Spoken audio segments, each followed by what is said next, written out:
बार-बार नहीं आ रहा तो 2 बार करेंगे आप नहीं आ 4 बार माने आप 3 बार। ठीक है।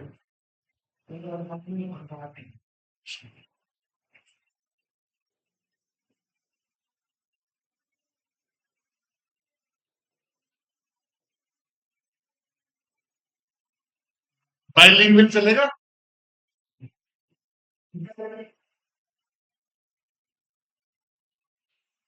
कीबोर्ड बायो है, उसमें डॉक्टर तोमर ने आपको पढ़ाया ट्रांसक्रिप्शन ट्रांसक्रिप्शन शायद पढ़ा दिया।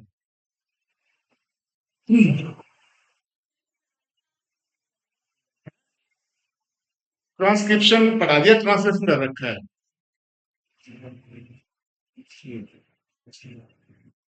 चलो कोई बात है, थोड़ा सा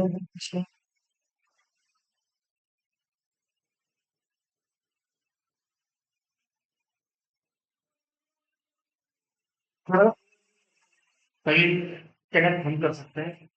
तो we are talking about gene expression. Anyone of can tell me what is gene expression?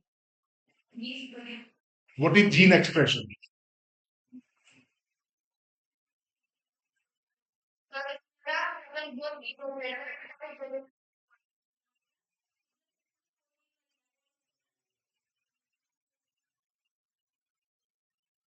Gene एक जीन दिखने कुछ नहीं, जीन इज एक्सप्रेसिंग। मान लो अगर मैं आपसे कहूँ you are expressing something, if you so express मतलब टू मैनिफेस्ट द थिंग्स ना, कोई चीज को शो करना। ठीक है, तो जीन एक्सप्रेस का मतलब क्या है कि gene is making the product और not, gene is making the product or not. Gene is expressing or not means either it's making RNA or a protein. Yes or not? You know the central dogma? What is central dogma?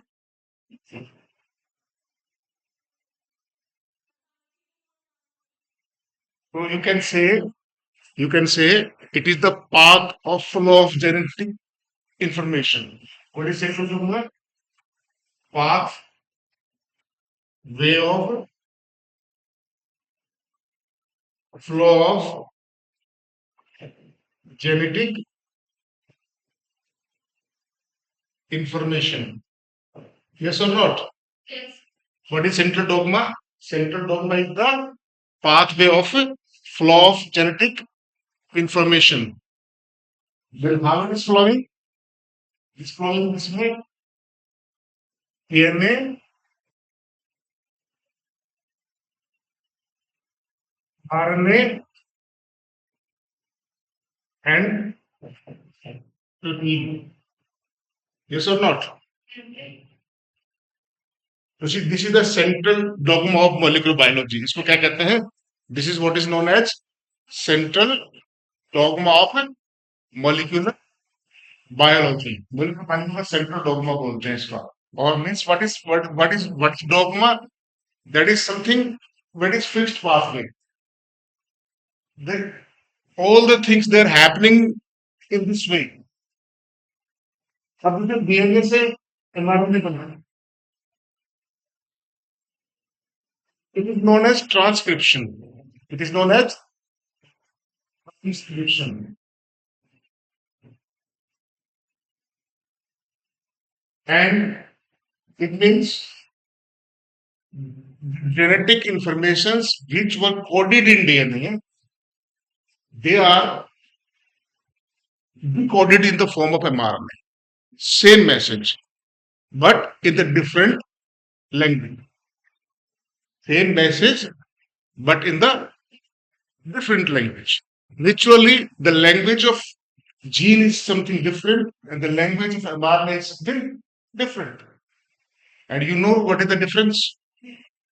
The difference is uracil instead of right. बच्चे पीछे भाई, ऐसे क्यों लग रहा है कि तुम कुछ समझ में नहीं आ रहा, कुछ हो ही नहीं रहे हो? आगे आ जाओ, कम फॉरवर्ड। एनसीईआरटी को बंद कर दो, ये आपके पास ही रहेगी और सुनो, ठीक है? Stop it.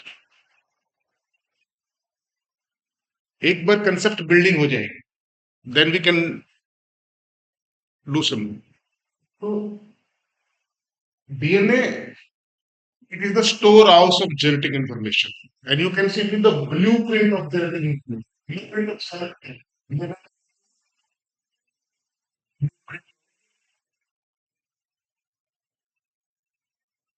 genetic information of cell, यानी कि जो सेल है उसका जो ब्लूप्रिंट है, ब्लूप्रिंट का मतलब समझते हो कुछ? What blueprint? Yes, the script. If you are making a movie, you have a script. What is the storyline? How it will happen? And there is a chronology of the events. Yes or not? What is first to be filmed? What next to be filmed? What will be show in the beginning? What will show in the end? With a whole script you have. So script. Script means what has been written. What has been written means the genetic information stored in the DNA, and the DNA is the storehouse of the cell. It you can say DNA is the director of the cell. What is going to be happen in a cell? It totally determined by what? DNA.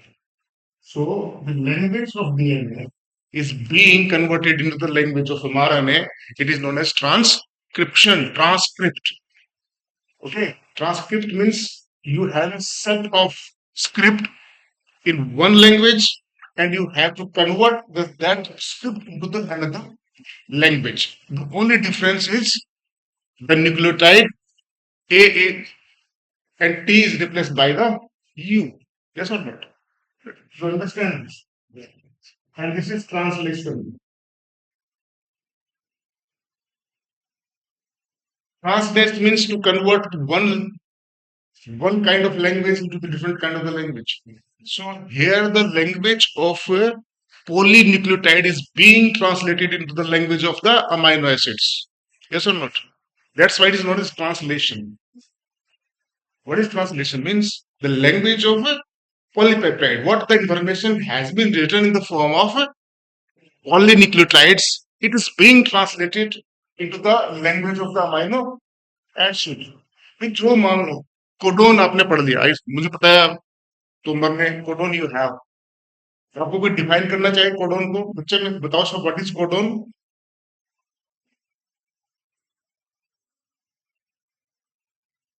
What is codon? आप तो बताई दो बेटा, आपको समझ में आ रहा कि नहीं आ रहा? देखो मेरे अंग्रेजी बोलने से और अच्छा पढ़ाने से मुझे तो आता ही है, मेरा तो जिम गुजर गया है। अब माई motto is to give you, आपको जो मैं बोल रहा हूँ समझ में आ रहा है कि नहीं आ रहा? नहीं लग रहा, बाउंसर से लग रहे हैं ना? कम समझ में, लैंग्वेज तो प्रॉब्लम। मेरे कहने का मतलब है कि central dogma of the molecular biology का मतलब है कि एक पाथवे, जो जेनेटिक फ्लो इंफॉर्मेशन का एक पाथवे है जो डीएनए में लिखा है। जैसे बिल्कुल ऐसे ही है कि मैंने कहा कि सीएम योगी जी ने कहा, ठीक है, स्पोर्ट स्टेडियम इन सहारनपुर, एक सहारनपुर में एक स्पोर्ट स्टेडियम बनना, that is the message of chief minister. तो okay, same message will come to the DM. DM will like ने हमारा नहीं, वो क्या कहेंगे, सीएम साहब ने कहा है कि एक स्टेडियम, स्पोर्ट्स स्टेडियम बनना है। अब वो नहीं कहेंगे, वो ये नहीं कहेंगे स्टेडियम बनना है, वो क्या कहेंगे, chief minister has directed to make a sports stadium.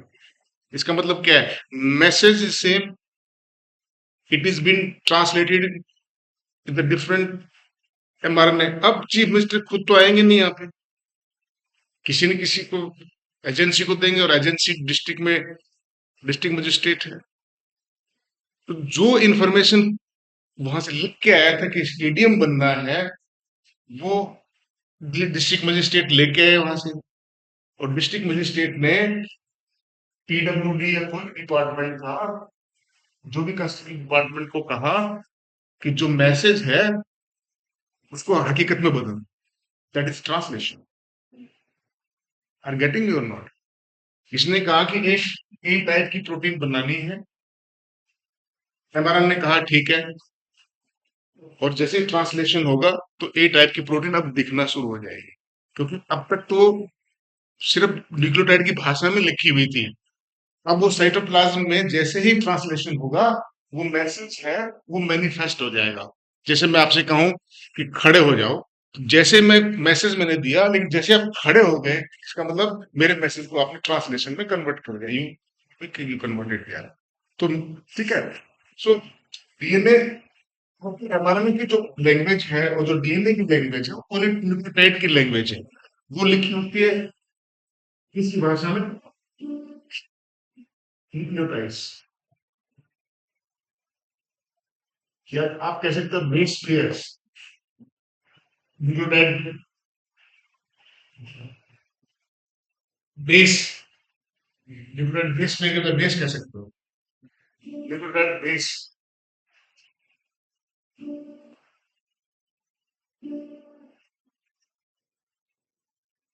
A P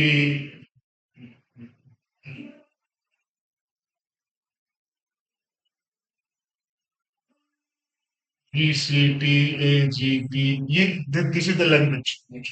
ठीक है, अब जैसे ही एमआरएनए की लैंग्वेज में कन्वर्ट होगा क्या होगा? ठीक है, ए ए यू। ठीक है, मेरे कहने का मतलब क्या हुआ कि सिर्फ ये जहां जहां टी आएगा वहां वहां यू हो जाएगा। ठीक है, ये लैंग्वेज किसकी होगी? लेकिन अपनी लैंग्वेज ये बेस पेयर की भाषा में ही है, यहाँ भी बेस पेयर की भाषा में ही है, लेकिन जैसे इसका ट्रांसलेशन होगा वो अमाइनो एसिड की भाषा में कन्वर्ट आ जाएगा। जैसे मान लो मिथ्योनिन है, आर्जिनिन है, so and so, an number of the amino acid, और अमाइन जो है प्रोटीन बन जाएगा। यहाँ तक बात आप समझ गए? मैंने ऐसे एक मिसाल लगाया था कि DNA,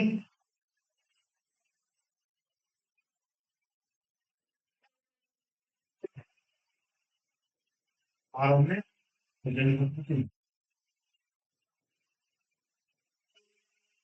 it is transcription and it is reverse transcription. It is known as reverse,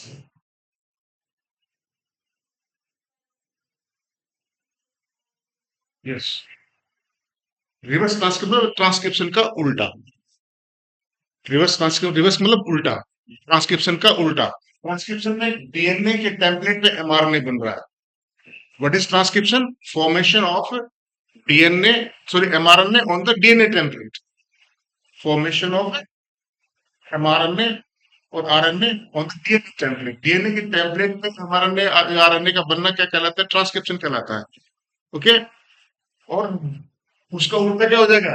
mRNA के टेम्पलेट पे डीएनए बनना, इसको कहते हैं रिवर्स ट्रांसक्रिप्शन। ओके, तो 1970s तक सब की बात पता था हमें कि ये ट्रांसक्रिप्शन होता है, लेकिन 1970s के बाद हमें ये समझ में आया कि there is a reverse transcription also. Okay, ये कहाँ मिलता है? रिट्रोवायरसिस में मिलता है। रिट्रोवायरसिस, ये जिस रिट्रोवायरसिस कौन से वायरसेस हैं? जिनके अंदर रिवर्स ट्रांसक्रिप्टेज एंजाइम है। कौन सा एंजाइम होता है? Reverse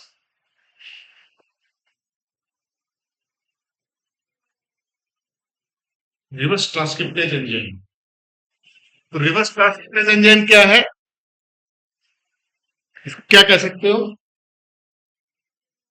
RNA dependent DNA polymerase. क्या कह सकते हो आपको? आरएनए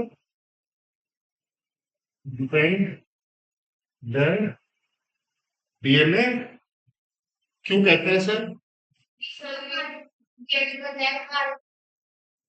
हाँ, क्योंकि जो जो डीएनए फॉर्मेशन हो रहा है उसकी जो इंफॉर्मेशन है वो कौन दे रहा है?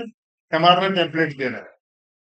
इसको इसलिए रिवर्स इसकी ये क्वेश्चन पूछा जा सकता है कि रिवर्स ट्रांसक्रिप्टेज को आप इसका दूसरा नाम क्या है? It is known as RNA dependent DNA polymerase. Okay, क्योंकि यहाँ पे ये आरएनए का टेम्पलेट यूज कर रहा है और RNA polymerase you know, so DNA polymerase you know, DNA जो डीएनए रेप्लिकेशन में काम आता है।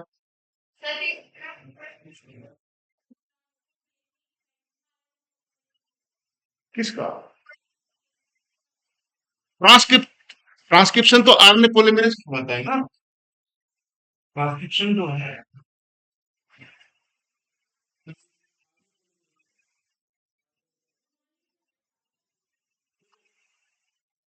कैरियोट्स में एक सिंगल एंजाइम तीनों टाइप के।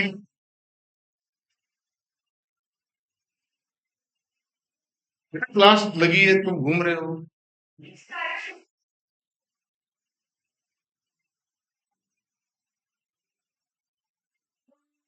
मेरे कहने का मतलब है कि जो आरएनए पोल है, आप शॉर्ट में लिख सकते हो आरएनए पॉलीमरेज। आरएनए पोल जो है, जो प्रोकार्य,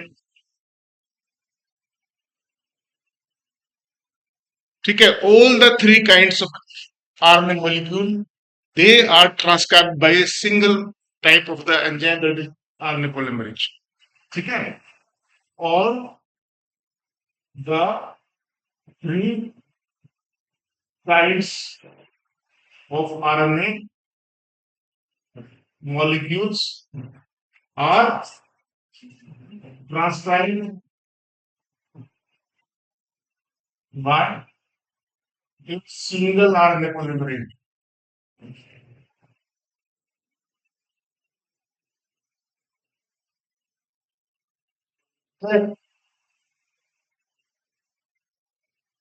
RNA, tRNA और RNA, इन तीनों की प्रोकैरियोट्स में तीनों की तीनों आरएनए की टाइप्स हैं, सिंगल आरएनए पॉलीमरेज के द्वारा ट्रांसक्राइब किए जाते हैं। It's clear? यूकैरियोट्स में there are three kinds of the RNA polymerase. अरे सुन ले यार,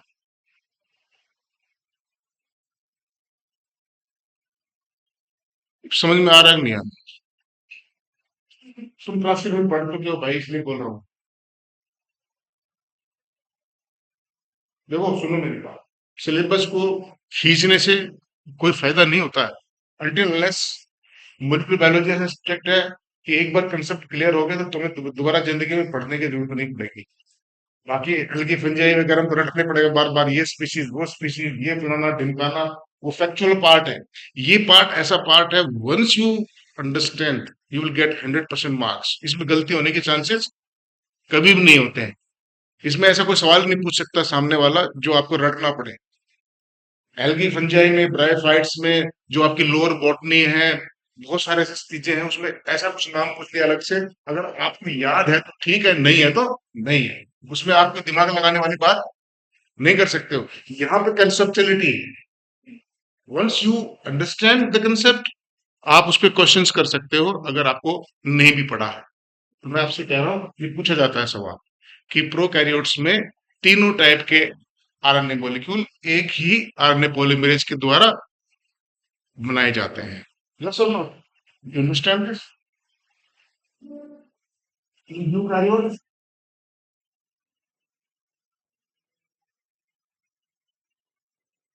there are three kinds of RNA polymerase. RNA pol 1,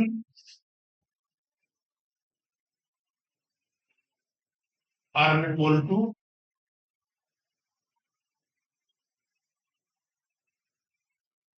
RNA pol. आप मुझे ये बताओ कि कौन सा पॉलीमरेज क्या क्या बनाता है? फर्स्ट आरएनए पॉलीमरेज है,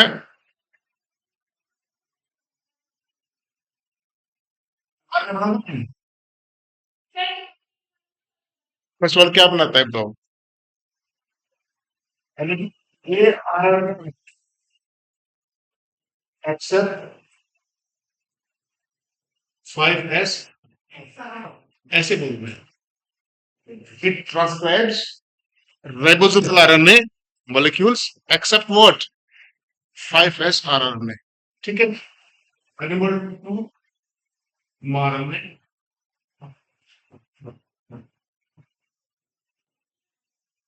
क्या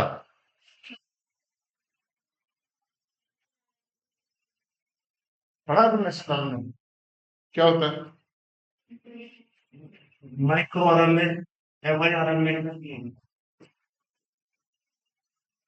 स्मॉल न्यूक्लियर हमारा, चलो बताएंगे जब जब स्प्लाइसिंग, जब स्प्लाइसिंग आएगी ना, स्प्लाइसिंग उसमें इसका यूज होता है।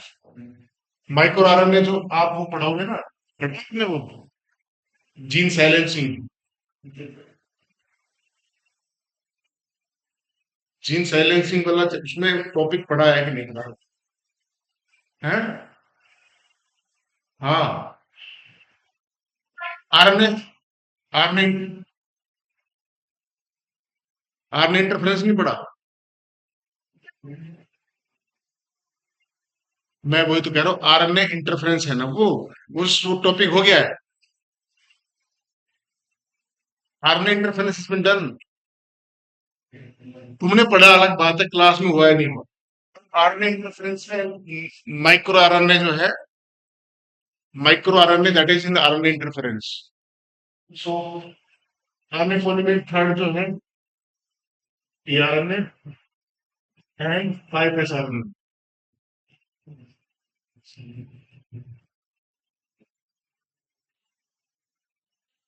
मुझे एक बात बताओ, कार है इतने वैकेंसी को जरूरत होती है? ये तो बेटा बीमारी पाल रहे हो आप, मतलब लाइफ, वैसे तो आपकी पर्सनल लाइफ है, लेकिन ये आपके जीवन का हिस्सा बन जाएगा, और मतलब लाइफ जो है इससे पीसफुल हो जाएगी आप। इसलिए थोड़ा सा बॉडी की अभी ऐसे जरूरत नहीं है, एक बार जुकाम जुकाम हो जाए तो दूसरे को ना लगे इसके लिए। और मास्क का मतलब है कि अगर आपने मास्क पहना तो हर 2 घंटे बाद उसको फेंक दिया, ठीक है, अदरवाइज तो ये दुनिया भर का कूड़ा कचरा भी इफेक्ट कर लेता है अपने अंदर, और वो आपको लेना पड़ता है अंदर, तो फायदे के बजाय नुकसान होता है। सो ये चीज ये कंसेप्ट समझ में आ गया आपको? अभी ये याद कर लो, इसमें से क्वेश्चंस आते हैं, क्योंकि ये आपको बिल्कुल, ये ये याद करने की चीज है, इसमें समझ नहीं सकते, इसमें nothing to understand, it is factual part. ठीक है, can I rub it? Okay, flying of translation. चलो एक डायग्राम बनाते हैं, उससे एक कंसेप्ट डेवलप करते हैं।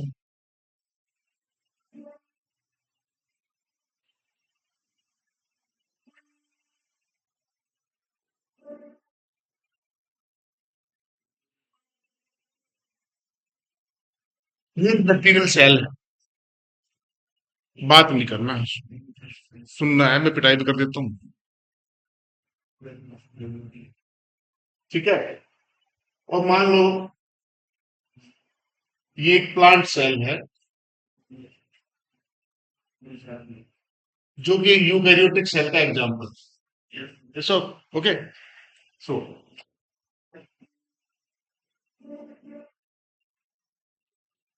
यहाँ पे इसका जीनोम है कैसे, सर्कुलर जीनोम है, प्रोकैरियोट्स का जीनोम कैसा है, सर्कुलर जीनोम है, इसलिए इसको न्यूक्लियोड भी कहते हैं।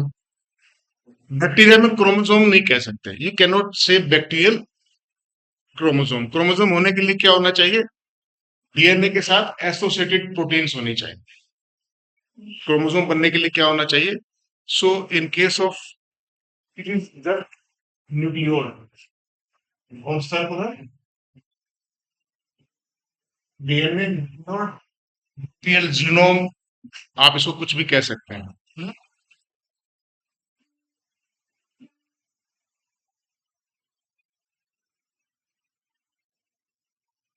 This is mRNA.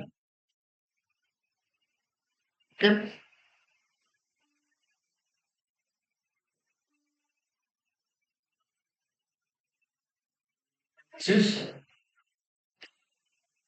And region क्या है? साइड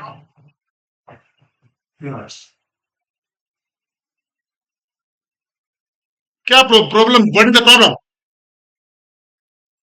ये एनसीईआरटी तुम्हारे पास ही रहती है, तो हमारी जरूरत कहाँ है? जब तुम्हें किताब खोलनी है तो तुम पढ़ लो यार। मत करो भाई एनसीईआरटी को, नथिंग। और इसमें है क्या? ये घर पढ़ने की चीज है, ये तब समझ में आती है जब टीचर सबको पढ़ा देते हैं, हमें पता नहीं क्या उसको लगा पड़ा है। इसको पढ़ने का भी समय है। गो टू द होम, घर से क्वेश्चन पढ़ के आओ। बैसाखी के सहारे थोड़ी चलना होता है। टीचर सामने आस्क मी, ये साइटोप्लाज्म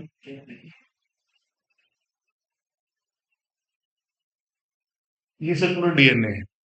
क्लियर? अब हो क्या रहा है कि यहाँ पे ट्रांसक्रिप्शन और ट्रांसलेशन जो है दोनों एक ही जगह हो रहे हैं। ठीक है, यहाँ पे क्या है? न्यूक्लियस है।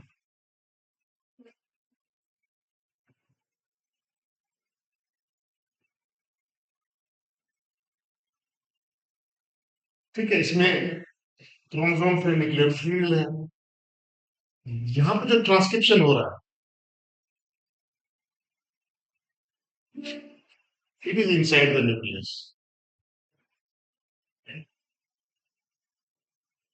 ये जो है हमारा आरएनए बन रहा है, एमआरएनए बन रहा है, ये कहाँ बन रहा है? न्यूक्लियस में बन रहा है, साइटोप्लाज्म यानी न्यूक्लियोप्लाज्म बन रहा है, न्यूक्लियोप्लाज्म बन रहा है। उसके बाद जो ये कहाँ आता है? साइटोप्लाज्म में। यहाँ पे एक चीज और होती है जिसको हम कहते हैं स्प्लाइसिंग। स्प्लाइसिंग का मतलब समझते हो?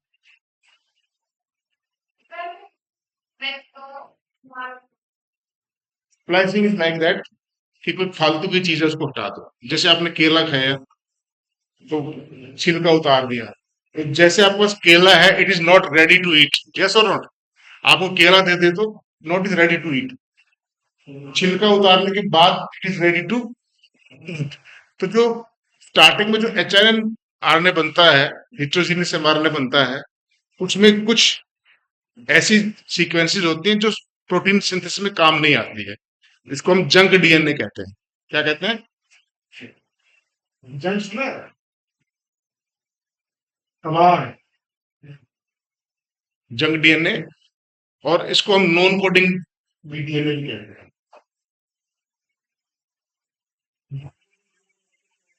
वो डीएनए जो प्रोटीन नहीं बनाता, जो आरएनए नहीं बनाता, that is non coding RNA. इसको हम इंट्रॉन्स कहते हैं।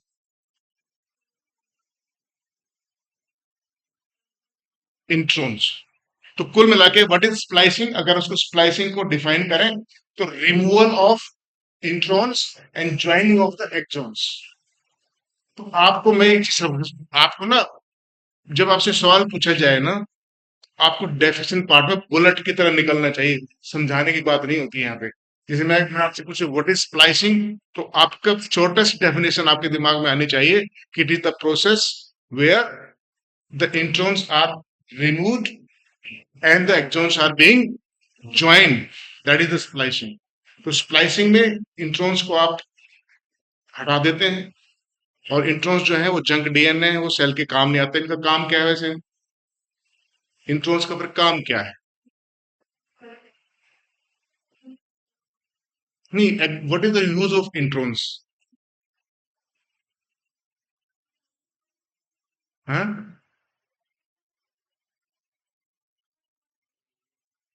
इंट्रॉन्स जो है ना, अभी तक स्टडी हो रही है। बिल्कुल ऐसे ही है कि जैसे आपने एक लोहे का पाइप पड़ा था और अपने छत पे डाल दिया, पता नहीं कभी काम आ जाए। अब हो सकता है सालों तक काम आए नहीं आए, और इस चक्कर में बहुत सारा कबाड़ा आपके छत पे खड़ा हो जाता है, एक दिन आप बस भेज देते हो। लेकिन फिर भी कहते हैं कि एवोल्यूशन में जो यूकारियोट्स यूकारियोट्स में जो इंट्रॉन्स, एवोल्यूशन में मान लो कभी जरूरत पड़े तो हम उसको यूज कर सकते हैं। और दूसरा जो रोल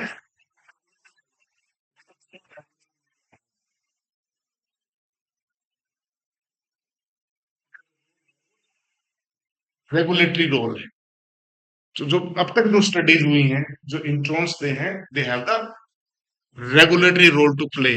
जो जो उनका जो रोल है वो क्या है, रेगुलेटरी रोल है। अभी कोई क्लियर नहीं कह पा रहा कि भाई इसका फायदा क्या है, क्योंकि जो प्रोकैरियोटिक जो सेल्स हैं उनका सेल साइज बहुत छोटा है। क्लियर। जब आपके पास बैग छोटा हो तो आप कपड़े बिल्कुल काम काम के रखेंगे, यस और नॉट। और जब आपके पास बैग बड़ा हो, आप दो ड्रेस फालतू रख लेते हैं कि काम आ जाए, हो सकता है कि वो काम ना भी आए। एवोल्यूशन में क्या हुआ, प्रोकैरियोट सेल का साइज छोटा था। सेल का साइज छोटा होने के कारण उसमें जो डीएनए था, वो बिना काम के डीएनए को रखने का कोई स्पेस ही नहीं था। जंग डीएनए आप उसमें रख ही नहीं सकते थे। और वायरसेस में तो और भी। ठीक है। यूकैरियोट्स में सेल का साइज बड़ा, न्यूक्लियस था, तो उसमें कुछ डीएनए ऐसा रखा जा सकता था जो कि फ्यूचर में एवोल्यूशन के दौरान उसका कोई भी यूज हो सकता था। ठीक है। तो जैसे जैसे एवोल्यूशनरी कॉम्प्लेक्सिटी बढ़ती है, जैसे जैसे सेल इवॉल्व होती है, ऑर्गेनिज्म इवॉल्व होते हैं, उनकी जो जेनेटिक कॉम्प्लेक्सिटी है वो बढ़ती जाती है। जेनेटिक कॉम्प्लेक्सिटी बढ़ने का मतलब क्या हो गया, जेनेटिक कॉम्प्लेक्सिटी बढ़ने का मतलब ये हो गया कि नंबर ऑफ प्रोटीन्स जो है, टाइप ऑफ द प्रोटीन से उसमें बढ़ गई है। जैसे बैक्टीरिया की एक सेल है, वो पूरा एक ही ऑर्गेनिज्म की तरह काम करता है। फिर यूनिसेलुलर ऑर्गेनिजम्स आए, एक सेल पूरा ऑर्गेनिज्म की तरह काम करता है। ठीक है, जैसे आपने जितने भी क्लेम्डोमोनास हैं, ये सारे ऐसे यूनिसेलुलर ऑर्गेनिज्म पढ़े। फिर मल्टी सेलुलरिटी आई। तो मल्टी सेलुलरिटी में क्या हुआ कि जेनेटिक कॉम्प्लेक्सिटी बढ़ती चली गई, number of type of the proteins बढ़ाने पड़े, टाइप ऑफ द एंजाइम बढ़ाने पड़े, क्योंकि वे उसके डिवीजन ऑफ लेबर हो गया, स्पेशलिटी ऑफ द वर्किंग हो गया। तो धीरे धीरे डीएनए को बहुत सारी प्रोटीन्स बनानी थी, तो जेनेटिक कॉम्प्लेक्सिटी बढ़ानी थी। तो जैसे जैसे जेनेटिक कॉम्प्लेक्सिटी बढ़ती जाती है, वैसे वैसे जैसे जैसे इवोल्यूशनरी कॉम्प्लेक्सिटी बढ़ती जाती है, तो साथ साथ जेनेटिक कॉम्प्लेक्सिटी बढ़ जाती है। ये आपको बात ध्यान रखना है, पूछता है कई बार कि इवोल्यूशनरी कॉम्प्लेक्सिटी का मतलब क्या हो गया। प्रोकैरियोट से यूनिसेलुलर ऑर्गेनिज्म यूकारियोट आया, यूकारियोट से, ठीक है, यूकारियोट से फिर यूनिसेलुलर ऑर्गेनिजम्स, फिर मल्टी सेलुलर। ठीक है, मल्टी सेलुलर में भी फिर आप नीचे से लगाओ, पोरीफेरा से लेके ऊपर तक चले जाओ, मेमेलियन तक चले जाओ, और इधर आप एल्गी से लेके एंजियोस्पर्म तक जाओ। इस ट्री को अगर हम बनाएं, ये ट्री क्या कहलाता है, एवोल्यूशनरी ट्री कहलाता है। क्या कहलाते हैं, एवोल्यूशनरी ट्री। कि नीचे से लेकर ऊपर तक शाखाएं फैलती चलेगी। एक मेमेलिया क्लास है, उसमें बहुत सारे ऑर्डर्स हैं, तो ट्री बन जाए। ऐसी प्लांट्स किंगडम में है। तो जब एवोल्यूशनरी कॉम्प्लेक्सिटी बढ़ती है, उसके साथ साथ जेनेटिक कॉम्प्लेक्सिटी का बढ़ना जरूरी हो जाता है। क्योंकि जब डीएनए, क्योंकि जैसे जैसे ऑर्गेनिज्म स्पेशलाइज जब बढ़ेंगे, नंबर ऑफ प्रोटीन ज्यादा चाहिएंगी, डीएनए ज्यादा डाइवर्स चाहिएगा। क्लियर। तो इसमें आपको इसमें स्प्लाइसिंग के बाद ये रेडीमेड डीएनए आ जाएगा यहाँ पे, और यहाँ पे प्रोटीन बना।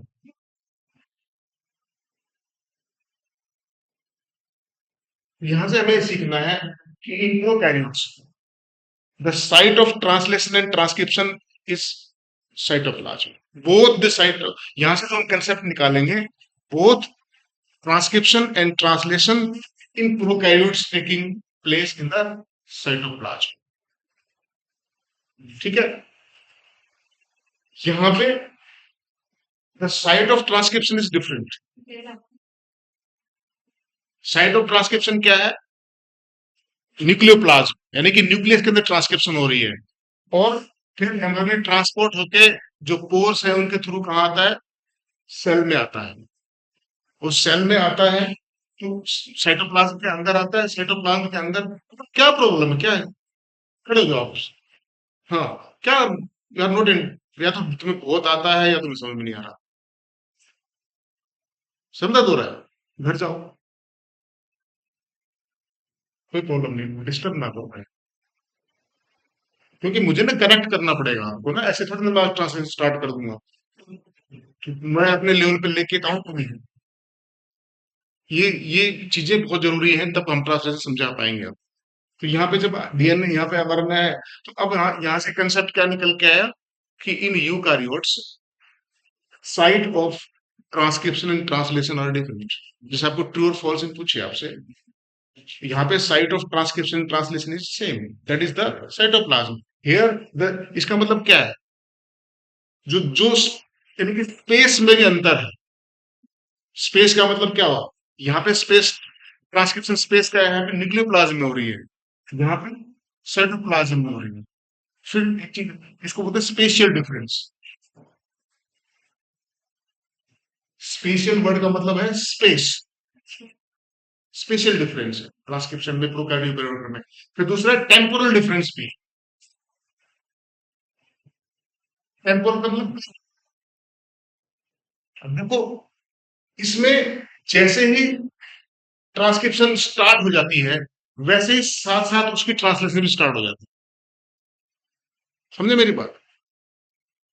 प्रोकैरियोट्स में, बैक्टीरिया में जैसे ही एमआरएनए बनता है, साथ साथ उसका प्रोटीन सिंथेसिस स्टार्ट हो जाता है। ऐसा नहीं कि पूरा एमआरएनए बनेगा उसके बाद ट्रांसलेशन स्टार्ट होगा। थोड़ा सा आरएनए बना, साथ साथ उसकी ट्रांसलेशन भी शुरू हो जाती है। इसका मतलब क्या हुआ कि टाइम का कोई अंतर नहीं है, यानी कि ट्रांसलेशन और ट्रांसक्रिप्शन में प्रोकैरियोट में टाइम गैप नहीं है, साथ साथ होता है। कोई चीज, दो इवेंट्स अगर साथ साथ होती हैं तो उनको क्या कहते हैं, सिंक्रोनस।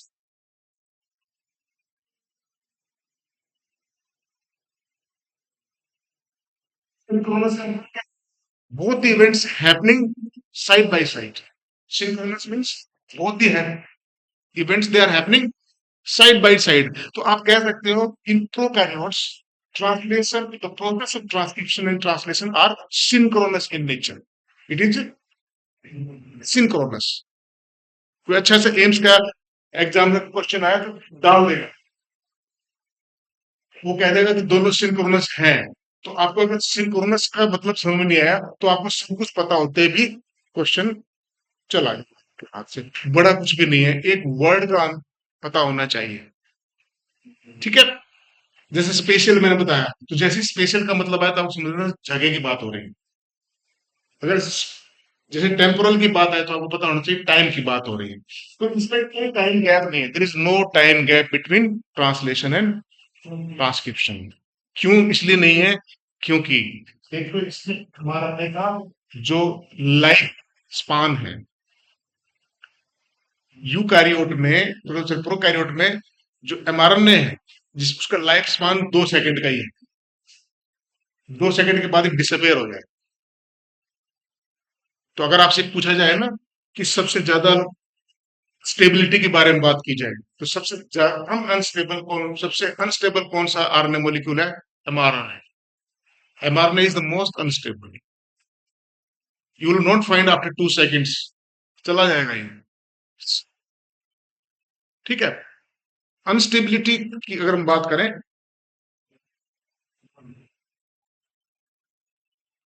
वही चीज देखो आप, स्प्लाइसिंग के बाद कैपिंग होती है, पढ़ा होगा आपने। 5G कैपिंग, पोलिंग 810, वो क्यों, उसकी जरूरत क्यों पड़ती है, किससे खतरा है, हाँ? हमें तो बेटा शाबाश बताओ।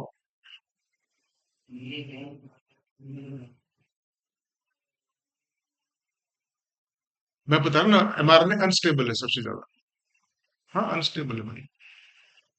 अनस्टेबल इसलिए है कि 2 सेकंड के बाद उसकी जैसे ट्रांसलेशन हो जाएगी, इट विल डिसअपियर। ठीक है। तो क्योंकि इसकी लाइफ स्पान छोटा है, इसलिए इसकी ट्रांसलेशन तुरंत करनी पड़ती है, उसके बाद मिलेगा नहीं आप। इसकी कैपिंग की जरूरत इसलिए पड़ती है क्योंकि अगर आप कोई चीज ट्रांसपोर्ट कर रहे हैं तो रास्ते में किससे खतरा होगा, दुश्मन से खतरा होगा ना। तो बहुत सारे न्यूक्लियस एंजाइम्स हैं, एक्शन न्यूक्लियस हैं जो कि आरएनए को काट सकते हैं, इसलिए उनके दोनों एंड को सील करके भेजा जाता है। एक तरफ तो 7 mg कैप लगा दी जाती है 5 प्राइम एंड पे, और जो जो 3 प्राइम एंड है उसमें ओनली ए टेल लगा दिया जाता है। फिर जैसे हम कैपिंग और टेलिंग करते हैं, तो जो न्यूक्लियस एंजाइम है उसको पहचानते नहीं है। जैसे आपने पहले जो उसको फर्स्ट जो न्यूक्लियोटाइड है उसको जैसे आपने कैपिंग कर दी उसकी, तो अब वो जो न्यूक्लियस एंजाइम है उसका जो एक्शन होता है उसको पहचानता ही नहीं है। जैसे बिल्कुल ऐसे जैसे आपको कह दिया जाए कि एक आदमी निकलेगा, ठीक है, जिसने जिसकी दाढ़ी होगी, टोपी लगा रखी, उसको गोली मारनी है, तो उसने क्या किया, दाढ़ी और टोपी हटा दी। तो जो जिसको आपने बताया है कि वो तो ढूंढता ही रहेगा ना कि यार इस आदमी को मारना, वो तो है ही नहीं। उसने क्या किया, अपनी पहचान को खत्म कर दिया। तो न्यूक्लियस एंजाइम आरएनए को पहचानते हैं, लेकिन जैसे आप कैपिंग कर दोगे उस उनको समझ में नहीं आएगा। अब वो उसमें एक्शन नहीं करेंगे तो उसको डिग्रेड नहीं करेंगे। तो आरएनए की स्टेबिलिटी को बढ़ाने के लिए मारने को, ताकि ट्रांसपोर्ट के दौरान कहीं भी साइटोप्लाज्म में कहीं भी उसका डिग्रेडेशन ना हो जाए, ताकि ये उसकी ट्रांसलेशन हो सके। Then that is why it is needed, that is why it is needed. ठीक है, तो both splicing and capping, they are happening in nucleoplasm. Before it being transported to the cytoplasm, it is made safe for transport. Okay, tested, it can be transported, आगे खराब नहीं होगा। जैसे कोई चीज पैक कर दी, उसके अंदर जैसे हवा नहीं भर देते हैं, आपकी जो जो आप खरीदते हो, चिप्स खरीदते हो, उसमें लगता है तो बहुत सारे निकलेंगे, लेकिन कुछ कुछ कम निकलती हैं, और इतना बड़ा पैकेट आपको अंदर रहता है। व्हाट इज फॉर, यही है कि खराब ना हो, सेफ्टी के लिए सब किया जाता है। If this is clear,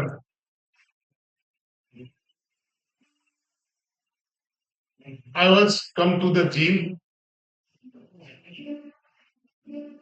expression। अब तक जो पढ़ा, अगर ये हो रहा तो जीन एक्सप्रेस कर रहा। इट मीन्स अगर आपसे कोई कहे कि व्हाट इज जीन एक्सप्रेशन, तो आप कह सकते हैं if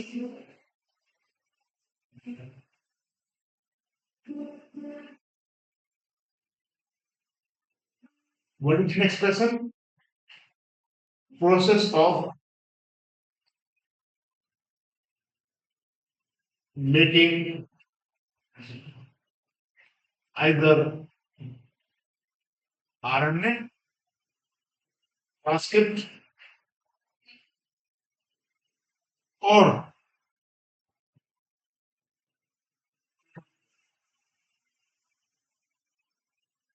सारे के सारे जीन प्रोटीन नहीं बनाते।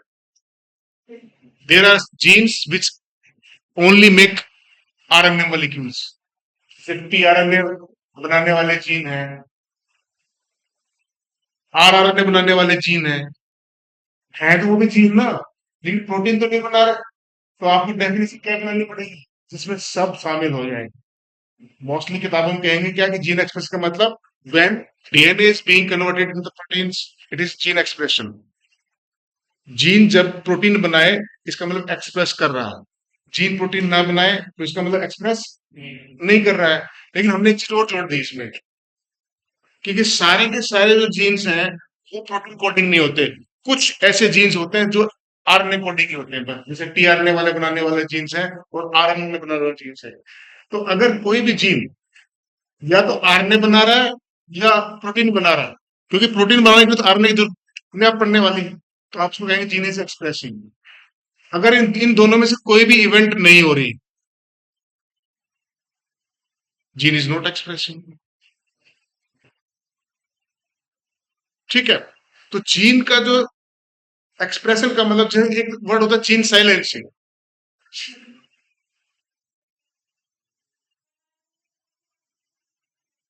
हो सकता है नहीं कहोगे आप, इसलिए नहीं कहेंगे कि देखो मैं बताता हूँ, जीन का एक टर्म पढ़ा होगा रेगुलेशन। जीन रेगुलेशन दो लेवल पे हो सकता है।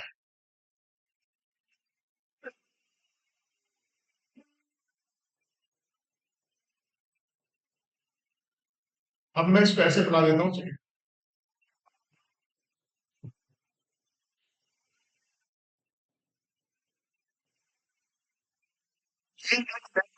जीन को रेगुलेट कर सकते हैं ना? Yes or not? This is the first level. Gene regulation का मतलब क्या है कि आप जीन को एक्सप्रेस होने देते हैं कि नहीं होने देते हैं, ये तो मतलब होगा रेगुलेशन का। जैसे रेगुलेटर का मतलब क्या है, पंखे को तेज करना, बंद करना है कि चलाना है, यानी कि जीन को बंद करना है कि चलाना है, यानी कि उसका एक रेगुलेशन है। ठीक है? तो आप सारी की सारी सेल्स इस मॉडल को फॉलो करती हैं। अगर उन्हें कोई जीन एक्सप्रेस नहीं करवाना ना, तो पहले ही लेवल पे रोक देती हैं। तो इस लेवल को बोलते हैं gene regulation at level of transcription.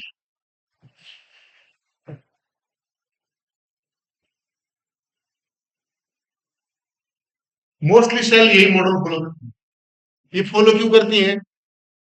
अगर आपको प्रोटीन बनने ही नहीं देना, कम से कम इतनी एनर्जी सेल क्यों खर्च करे कि आरएनए बने? कैसे नो? अगर आप तो किसी को कोई बच्चा पहली बार पर्स चुरा के, पेंसिल चुरा के लाए, और उस दिन उसको ढंग से उसकी धुलाई हो जाए, पर्स चोरी करने की नौबत नहीं आती ना? Yes or not? तो पहले दिन अगर आपने कुछ गड़बड़ी करी, आपकी मम्मी ने आपको रसीद कर दिया, फादर ने ठीक ठाक, तो आपको पता चल गया कि यार ये वाला काम ठीक नहीं है, और मान लो पेंसिल चुरा के लाए, मम्मी ने कहा वेरी गुड बच्चा, हमें लानी नहीं पड़ेगी। तो फिर उसके बाद तो फिर आपको पता है, फिर एक दिन पर्स चुराएगा, फिर एक दिन बैंक डकैती होगी। इसका मतलब क्या है कि किसी चीज को रोकना है तो उसको बिगिनिंग में ही रोक दो। तो सेल इतनी ज्यादा समझदार है, आप तो कुछ भी नहीं हो। आप सोचो, जिनकी सेल, हम जिन सेल से बने हैं, वो इतनी समझदार है, और उन सेल से बना हुआ आदमी गलतियों का पुतला है। कोई सेल मिस्टेक नहीं करता जब तक उसमें म्यूटेशन ना आ जाए बीच जीन के अंदर। सेल कभी सेल कोई ऐसे डिसीजन लेती ही नहीं है कि जिससे कि नुकसान हो ऑर्गेनिज्म। इसलिए फर्स्ट लेवल मतलब लेवल ऑफ द ट्रांसक्रिप्शन। अगर ये कुछ ऑर्गेनिजम्स ऐसे होते हैं जिनमें एमआरएनए लेवल पे भी, जिस सामान्य ट्रांसलेशन नहीं होने देना, अल्टीमेटली प्रोटीन नहीं बनने देना, जैसे आरएनए इंटरफेरेंस। बहुत सारे वायरसेस हैं, बहुत सारे ऐसे फंजाई है, बहुत सारे ऐसे लॉन ऑर्गेनिजम्स हैं, प्लांट्स में भी समवेयर इट्स फाउंड, कि वहां पे आरएनए इंटरफेरेंस मैकेनिज्म काम कर रहा है। तो वहां पे क्या हो रहा है कि एमआरएनए के साथ उसके बेचारे को डबल स्टैंडर्ड कर दिया जाता है, जैसे बनाने की कोशिश कर रहा है उसको कॉम्प्लीमेंट्री तैयार कर दिया सेल के अंदर। ये जो इवेंट्स हैं, ये ऑर्गेनिजम्स में नेचुरली हो रहे हैं। बस इंसान ने क्या किया, साइंटिस्ट ने। हाँ चैतन्य जी, मैं ऑफिस में हूँ बस।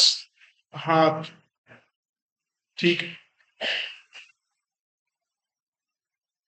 तो ये चीज नेचुरली प्रोसेस जो हो रहे थे ना सेल में, तो साइंटिस्ट ने इनको पहचाना और अपने फायदे के लिए यूज करना शुरू कर दिया। जैसे मान लो हम किसी किसी भी प्लांट में कोई ऐसी प्रोटीन नहीं बनने देना चाहते जो नुकसानदायक, तो हमने क्या किया, उस प्रोटीन के जीन को सीक्वेंस किया, उसका हमने कॉम्प्लीमेंट्री आरएनए बनाया, और हमने उसको सेल के अंदर घुसा दिया। तो वो बिल्कुल बिल्कुल ऐसे बैठा होता है, ध्यान रखता है कि ये बंदा निकलेगा, इसको जैसे निकलेगा पकड़ लूंगा मैं। तो आपने पहले कॉम्प्लीमेंट्री आरएनए छोड़ दिया सेल में, तो जैसे ही सेल नेचुरली एमआरएनए बनाएगी, तुरंत उसको तो जैसे ही वो डबल स्टैंडर्ड हो जाएगा, वो ट्रांसलेशन नहीं कर पाएगा। तो हमारा मकसद क्या है कि ट्रांसलेशन ना हो, प्रोटीन ना बने। ठीक है ना? और इसके लिए एक प्रोसेस और भी है। एक तो आरएनए इंटरफेरेंस है, एक क्या है,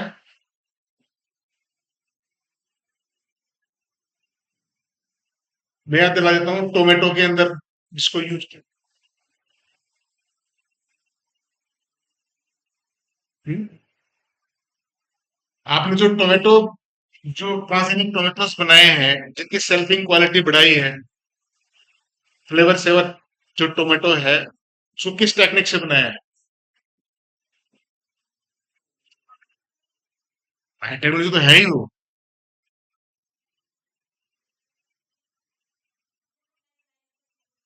मैं आपको सारी कहानी पता है।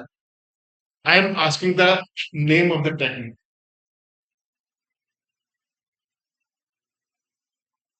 ये आज होमवर्क है। आज जाके कल मुझे उस टेक्निक का नाम बताओगे जिससे फ्लेवर सेवर टोमेटो बना है। ठीक है। वो नेचर में नहीं होता। वो हमने सीखा है। हम बायोटेक्नोलॉजी करते हैं कि जैसे पॉलीग्लाइकोलाइसिस एंजाइम जो उसकी वॉल की सॉफ्टनिंग करता है। तो टमाटर टमाटर खराब क्यों होता है?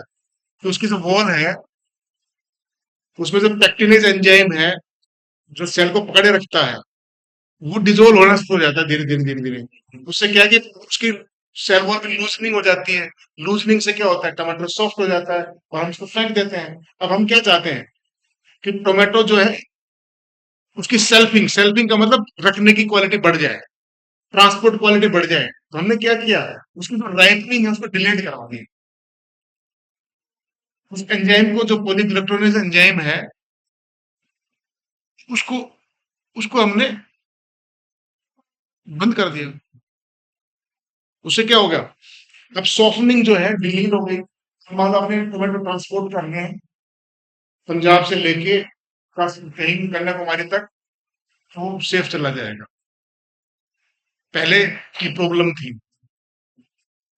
ठीक है। तो लेवल ऑफ जीन एक्सप्रेशन, तो मोस्टली जो सेल है बच्ची, they they regulate at the level of translation. अगर ये नहीं होगा तो फिर तो ये होने की कोई नहीं है। अगर सब गलती से ये हो गया तो सेकंड लेवल ऑफ जो रेगुलेशन है वो क्या है? जैसे बिल्कुल ऐसे ही कि अगर किसी चोर के पीछे पुलिस लगी है, गाड़ी वाले के पीछे, अगर उसने एक फाटक पार कर लिया किसी भी वजह से, तो मैसेज हो जाता है सेकंड वाले नहीं पार करने देते हो, आ जाओ। अगर मान लो किसी गलती से किसी किसी का पीछा कर रहे, एक फाटक पार कर लिया उसने, अब पता है वो जाके बॉम्ब से उड़ा देगा सब कुछ, तो हम क्या कहेंगे कि ऐसा ऐसा आ रहा है, तो सेकंड टाइम पे उसको, तो अल्टीमेटली हमारा एम क्या है कि वो बंदा वहां तक ना पहुंच पाए जहां तक उसको नुकसान करना है। तो चाहे, बढ़िया बात है कि पहली बार पकड़ लें। अगर पहले उसको नहीं पकड़ पाए तो उसको हम सेकंड में तो पकड़ लेंगे। That is very important. So cell जो है पूरी कोशिश करती है कि it is taking place at the, देखो मैं जो समझ में आया, देखो बच्चों, आपकी जो fill in the blanks it's very needed. Fill in the blanks पे काम करो। मतलब फिल इन द ब्लैंक्स का मतलब, हम्म, अभी मोनिका वैसे पढ़ी तो है लेकिन वो बात नहीं यार, एकदम स्पार्क होता है ना, जो निकल के आता है अंदर से, वो तब होगा जब आप एक एक चीज को बड़े ध्यान से पढ़ेंगे, कंसेप्ट को जो है समझेंगे। अगर आपसे कोई पूछे व्हाट इज जीन, तो आपको डिफाइन करना आना चाहिए। Who will define the gene here? कौन बताना जीन क्या है?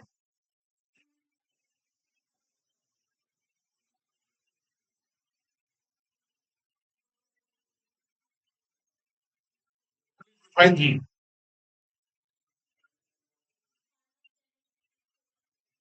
Part of, part of DNA which make protein, Shahbaz, और है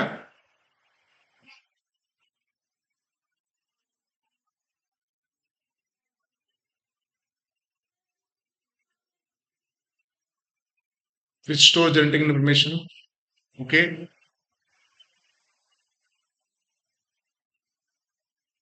जीन क्या है?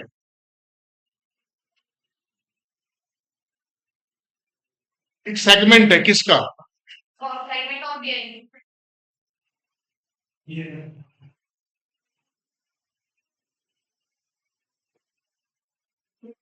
It may be RNA, RNA में भी जीन्स, इन सब, in some viruses RNA also jeans.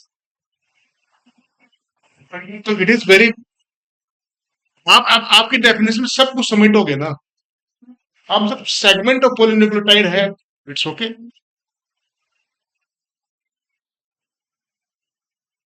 That codes for a functional product. Functional product RNA भी हो सकता है, प्रोटीन भी हो सकता है। Mostly 99% gene it is DNA, but whole DNA ने पूरा का पूरा जो डीएनए है, जो जीन है, हर डीएनए का सेगमेंट जीन नहीं हो सकता। जैसे हर सेंटेंस, हर वर्ड्स का समूह सेंटेंस नहीं हो सकता। जैसे मैं कहूँ गाय, खेत, हरी घास, तो ये सेंटेंस नहीं है। मैं ठीक है, मैं कहूंगा पानी क्या, बिल्कुल पियो, मैं तो जा ही रहा हूँ सर, ठीक है, हाँ, हो गया, you are want to get it off मी।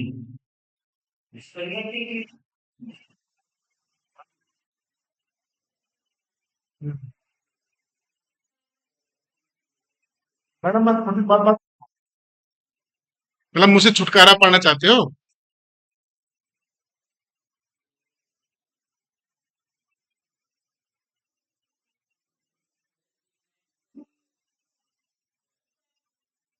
है a segment of polynucleotide that codes for a functional product that makes a functional product, functional product जो बनाए वो जीन हो जाएगा। फिर आपको आपको ये तो पता है कि स्टार्टिंग में डीएनए नहीं, ठीक है ना, उस थ्योरी को क्या कहते हैं?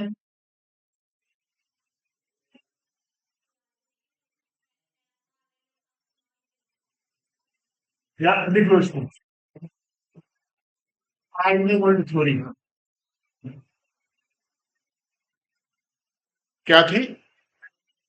आरएनए वर्ल्ड थ्योरी, ठीक है। किसने दी थी ये?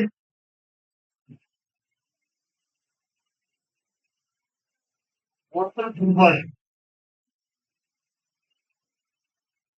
वॉल्टर गिलबर्ट ने एक आरएनए वर्ल्ड थ्योरी दी। उसने ये कहा कि अर्लियर जब सेल इवोल्व हुआ तो देयर वाज नो डीएनए। इसका मतलब सबसे पहले सेल थी, वो क्या थी? RNA based model. सबसे पहले प्रिमिटिव सेल्स थी वो आरएनए बेस्ड मॉडल। अब आरएनए दोनों काम कर रहा था। क्या क्या काम कर रहा था आरएनए? जेनेटिक मतलब काम कर रहा था,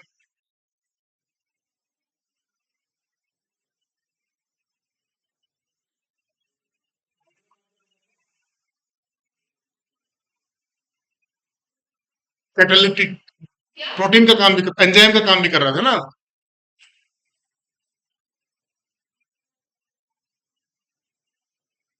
इसका फंक्शन क्या होता है? बाय मॉडल था, यानी कि ये प्रोटीन का काम भी कर रहा था और आरएनए का काम भी कर रहा था। मतलब जब आपके पास सिर्फ एक जेनेटिक मॉडल, एक ही मॉलिक्यूल है, तो दोनों काम कर रहा था। ये प्रोटीन वाला काम भी कर रहा था जो कि एंजाइम्स। इसका मतलब क्या हुआ कि कुछ एंजाइम आरएनए भी होते हैं। तुम्हें समस्या क्या है मेरे बच्चों, ये बताओ। या तो तुम, देखो मैं, अब सुनो मेरी बात। अब ये आरबीएस स्कूल, ये मेरा अपना कॉलेज है, मैं इसका प्रिंसिपल हूँ, ठीक है। अगर यहाँ ईमान मतलब सलीके से नहीं पढ़े तो मैं सुधार करूँ ढंग से वाला। मतलब मैंने बालक एक एक साल मैंने, जब मेरी नौकरी नहीं लगी थी स्टार्टिंग में, 6 साल मैंने इंटर कॉलेज में पढ़ाया है। मैंने बड़ी तगड़ी सुताई करी हुई है, मेरे पास सारे हथकंडे हैं। वो तुम्हारे पेरेंट्स को बुला लूंगा, सारे काम कर दूंगा। इसलिए जो ना, जितनी देर बैठो शांति से बैठो और सुन लो, कुछ तुम्हारे भले की कह रहे हैं। समझ गए मेरी बात? अगर नहीं समझ में आता तो you can stop and ask me कि सर ये बता दीजिए हमें। एक भी क्वेश्चन ऐसा नहीं है जो क्वेश्चन नहीं पूछा गया हो, ठीक है। इसलिए थोड़ा गौर करो उस पर। स्टार्टिंग में सेल्स में आरएनए दोनों काम करता था।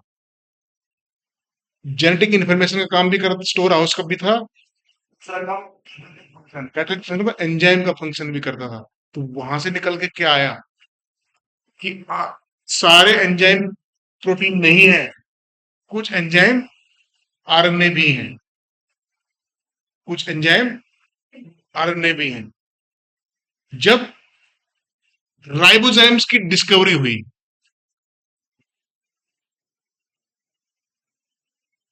राइबोसोम्स क्या है? RNA enzymes. राइबोसोम्स का मतलब आरएनए एंजाइम्स। जब आरएनए एंजाइम, जब राइबोसोम्स की डिस्कवरी हुई, तो ये समझ में आया।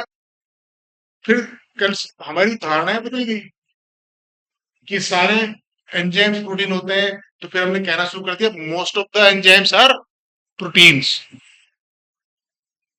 राइबोसोम्स की डिस्कवरी के बाद ही तो आर्नेबल थ्योरी लाइट में आई। आर्नेबल थ्योरी अगर नहीं आती तो आपको आज समझ में नहीं आता। फिर क्या हुआ? आरएनए ने क्या करना शुरू किया? आरएनए ने डीएनए बनाया। सो आर ने फिर प्रोटीन बनाई। ठीक है, जब प्रोटीन, फिर आधा काम खत्म हो गया उसका। जेनेटिक वाला काम तो रह गया, कैटालिटिक फंक्शन चला गया। ठीक है, फिर रिवर्स ट्रांसक्रिप्टेज एंजाइम से आरएनए से क्या बना? डीएनए बन गया। डीएनए की स्ट्रक्चर और फंक्शन इस तरीके का था कि एवोल्यूशन में डीएनए को सिलेक्ट कर लिया, you are better candidate than RNA. अब सवाल यही पूछा जाता है कि एवोल्यूशन में डीएनए सिलेक्ट क्यों हुआ बेटर देन द आरएनए? अब एक सबसे इंपॉर्टेंट बात क्या है? एक तो डबल स्टैंडर्ड है। ठीक है, दूसरा स्टेबिलिटी है, क्योंकि आरएनए की जो बेस है वो एक्सपोज्ड है। एक्सपोज्ड है कि नहीं? तो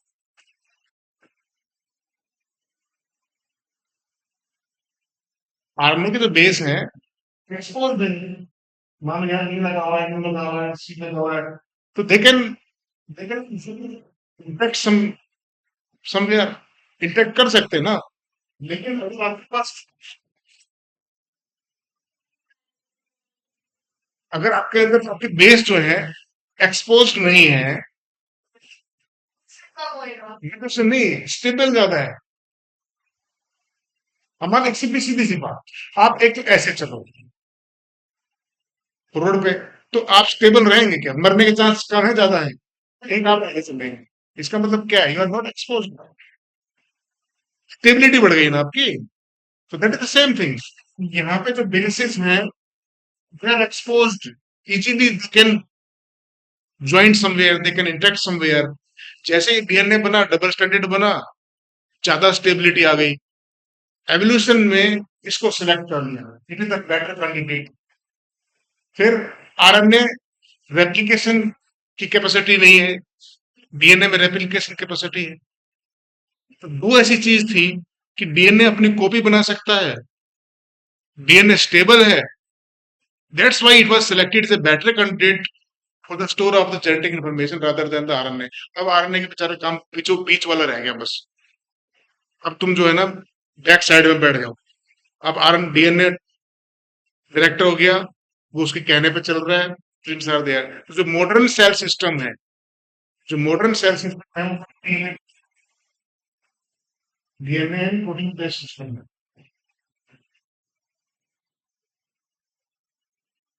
ये आपका एवोल्यूशन वाला हिस्सा है। जो आपका एवोल्यूशन है ना, जिसमें ओरिजिन ऑफ लाइफ वाला है आपका, वहां से आपको आर्ने वर्ल्ड थ्योरी पता होना चाहिए। किस किस टाइप के सिस्टम, पहले किस प्रकार के सेल सिस्टम आया, उसके बाद कौन सा सेल सिस्टम आया, उसके बाद कौन सा सेल सिस्टम आया, तो सारी कॉम्प्लेक्सिटी आपको पता होना चाहिए। तो now it is very clear कि आरएनए वर्ल्ड थ्योरी हमें ये कहती है कि there was a world of RNA, there was an age of RNA with all the cells they were dominated by the RNA. उसके बाद फिर चेंजेस आए और उसके बाद सब चीजें हो गई। तो कल आपको ट्रांसमिशन की स्टार्टिंग मार्च करवा देते, लेकिन मैं पहले तुम्हें अंदर से थोड़ा झिझकोर रहा हूँ क्या है। कल घर से ये काम करके आना है। ये तो प्रोसेस है, जेनेटिक कोड को पढ़ना है दोबारा। ठीक है, अगर ये जेनेटिक कोड नहीं आया तो आपको प्रोटीन सिंथेसिस नहीं सिखा सकता। नंबर दो आप कार्य करते हैं टीआरएनए का कराए नहीं किया है? हाँ चैतन्य जी मैं आ रहा हूँ थोड़ा क्लास में, तो 5 मिनट मतलब अगर टीआरएन नहीं करवाया तो मैं थोड़ा करवाऊंगा फिर। वैसे एक घर से पढ़ के आना, टीआरएनए को आपको घर से पढ़ के आना है, ठीक है। तीसरा,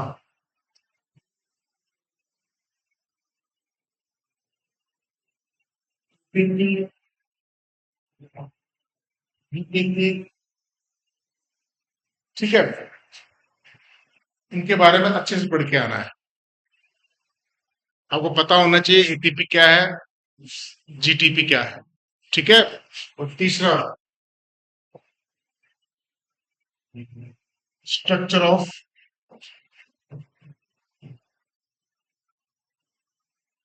राइबोसोम्स, ये हो गया या होना है?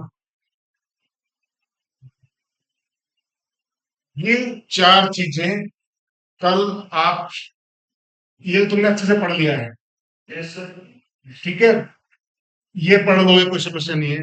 इन दोनों में कोई दिक्कत आए, आई विल बी देयर, लेकिन ये अगर आप घर जाके खुद पढ़ लोगे तो मेरे लिए और आपके लिए जो है हमारा लेक्चर आसान हो जाएगा। We can build upon that. और दूसरा, आप डेफिनेशन स्ट्रोंग करिए, घर जाके डेफिनेशन लिखो। आपसे पूछे व्हाट इज इन्वॉल्व, तो आपके मुंह से बुलेट की तरह निकलना चाहिए। आपसे कोई पूछे व्हाट इज फिजियोलॉजी, बुलेट की तरह डेफिनेशन निकलनी चाहिए। It's ecology, it should come out. मतलब ये नहीं कि इकोलॉजी में ये होता है, इकोलॉजी में वो होता है, एक लाइन में क्लियरली यू शुड डिफाइन। आपसे बोलते हैं व्हाट इज ट्रांसक्रिप्शन, आपसे what is transcription, what is translation, what is enzyme, जहां वर्ड लगे ना वहां पे कहानी सुनाने की जरूरत नहीं होती है। तो जहां जहां डेफिनेशन के पार्ट हैं उन डेफिनेशंस को आपको याद करना बहुत जरूरी है। अदर नहीं, otherwise it's very be difficult for you. Definitions को प्रिसाइज याद करना आपको सीखना पड़ेगा, ठीक है। इंग्लिश में किस किस को दिक्कत है, इंग्लिश बुक में किसी को दिक्कत है? क्योंकि मैं भी क्लास देखता हूँ तो मैडम अक्सर इंग्लिश में ही, ठीक है। और एक चीज और करके आना,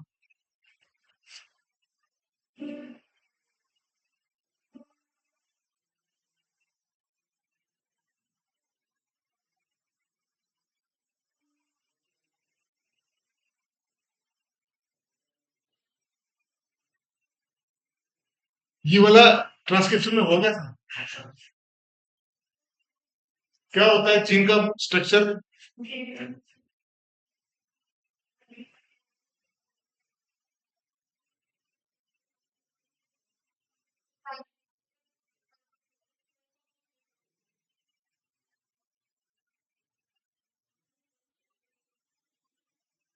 एक जीन के दो हिस्से होते हैं,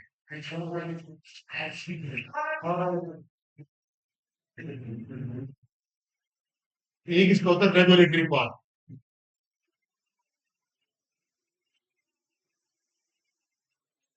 अब सुन लो इसका बात, जीन के दो हिस्से होते हैं, वन इज रेगुलेटरी पार्ट, ठीक है, and second is coding.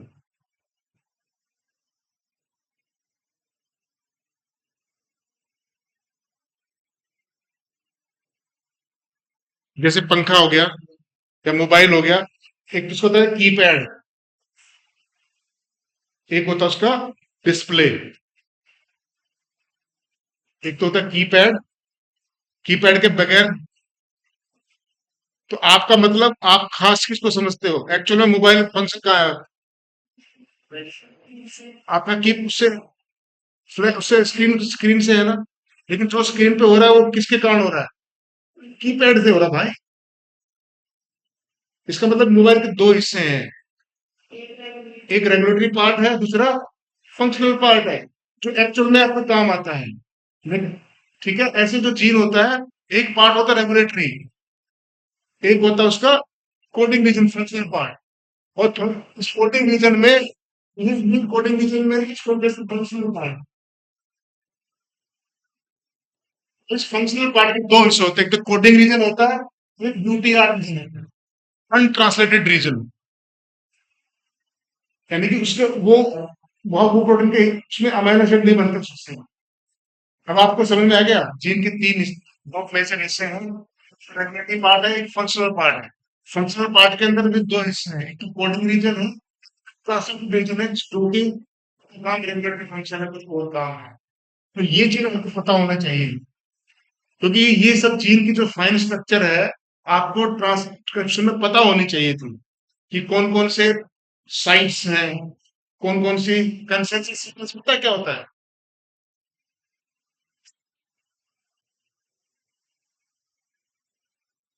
Consensus sequence सुना ही नहीं है?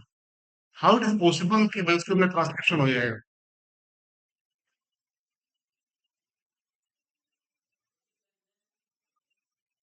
कंसेंसस सीक्वेंस का मतलब क्या है? वो सीक्वेंस को कंजर्व सीक्वेंस भी कहते हैं, जो जीन में, जैसे आपने पढ़ा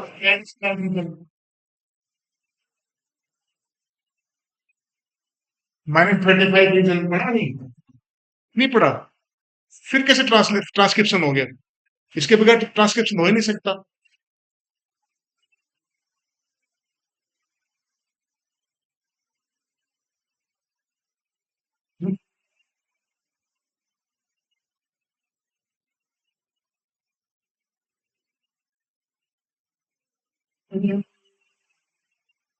ये नहीं पढ़ा आपने?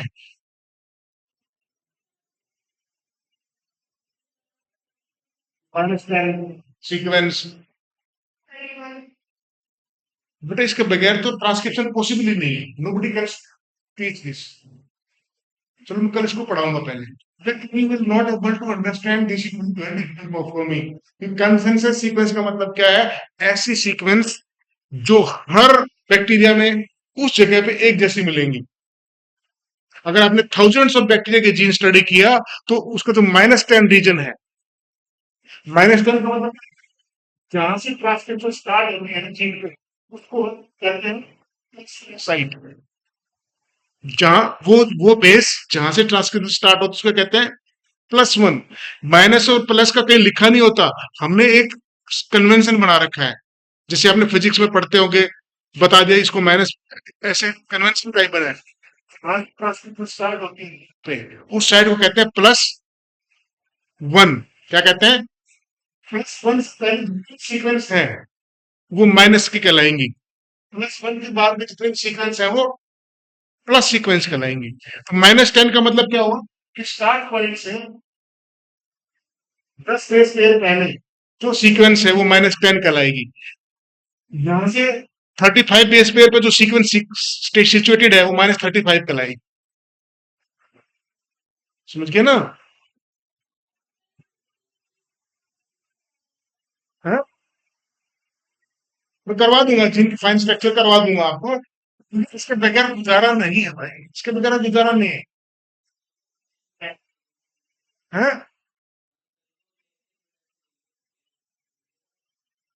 मैं बात करूंगा बोले में, लेकिन कोई लड़के को बोलो आने को बोलो,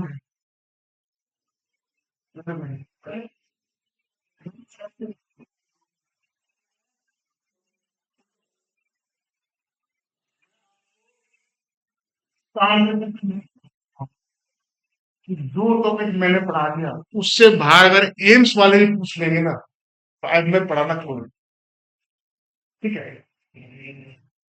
मतलब हाईएस्ट लेवल का क्वेश्चन है ना, मतलब मैं मतलब आपके इसको सही करवाऊंगा, ठीक है? लेकिन मेरी कंडीशन ये है कि यहाँ